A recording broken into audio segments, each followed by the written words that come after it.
Hello দর্শক বন্ধুরা, কেমন আছেন আপনারা সবাই? আশা করছি বেশ ভালো আছেন। ঢাকাই সিনেমার জনপ্রিয় নায়িকা শবনম বুবলী সম্প্রতি অল্প বয়সের একজন তরুণকে বিয়ে করেছেন এবং এই খবরে তুমুল ট্রোলের শিকার হচ্ছেন তিনি। সোশ্যাল মিডিয়া থেকে শুরু করে গণমাধ্যমে চলছে এ নিয়ে ব্যাপক আলোচনা। তবে এতদিন চুপ থাকা বুবলী এবার সমালোচকদের উদ্দেশ্যে সরাসরি জবাব দিয়েছেন। এক প্রেস সাক্ষাৎকারে বুবলী বলেন, বয়স দিয়ে ভালোবাসা মাপা যায় না, একজন মানুষের ব্যক্তিত্ব, মেধা এবং ভালোবাসাই সব থেকে বড় বিষয়। আমার বিয়ে নিয়ে যারা অহেতুক কথাবার্তা বলছে তারা তো আসলে অশিক্ষিত। আমার বিয়ে আমি যাকে করেছি সে আমার জীবনের জন্য একটি সঠিক সিদ্ধান্ত। সমালোচকদের উদ্দেশ্যে তিনি আরো বলেন, যারা এসব ট্রোল করছে তারা নিজের জীবনে কিছুই করতে পারেনি। ট্রোল করতে ব্যস্ত মানুষগুলো হয় অশিক্ষিত নয়তো কাজহীন। আমি তাদের এসব কথায় পাত্তাই দিই না। বুবলী তার চেয়ে ছোট বয়সের একজনের সঙ্গে বিয়ে করার পর থেকেই ট্রোলের মুখে পড়েছেন। অনেকেই বলছেন ছোট ছেলেকে বিয়ে করা নায়িকা হিসেবে তার মর্যাদা নষ্ট হয়েছে। আবার কেউ কেউ বলছেন এটি তার ব্যক্তিগত সিদ্ধান্ত, এতে মানুষের এত মাথা ব্যথার কি আছে।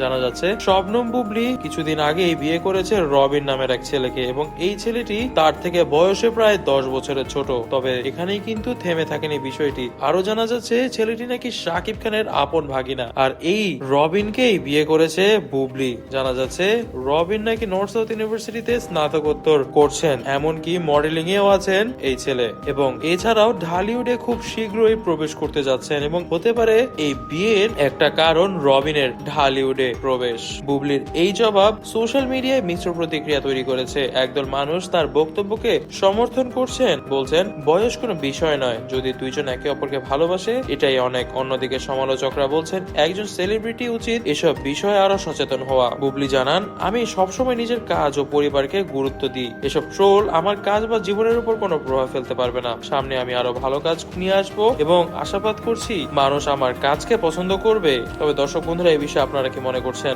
আপনারাও কি বুবলীর এই বিয়েকে সমর্থন করছেন নাকি করছেন না, তা কিন্তু অবশ্যই আমাদেরকে কমেন্ট বক্সে কমেন্ট করে জানাবেন। ভিডিওটি ভালো লেগে থাকলে অবশ্যই আমাদের লাইক বাটনে একটি ক্লিক করে দিবেন, বেশি বেশি করে ভিডিওটি শেয়ার করে দিবেন। অবশ্যই যারা চ্যানেলটিকে সাবস্ক্রাইব করেননি তারা চ্যানেলটিকে সাবস্ক্রাইব করে দিবেন। ধন্যবাদ।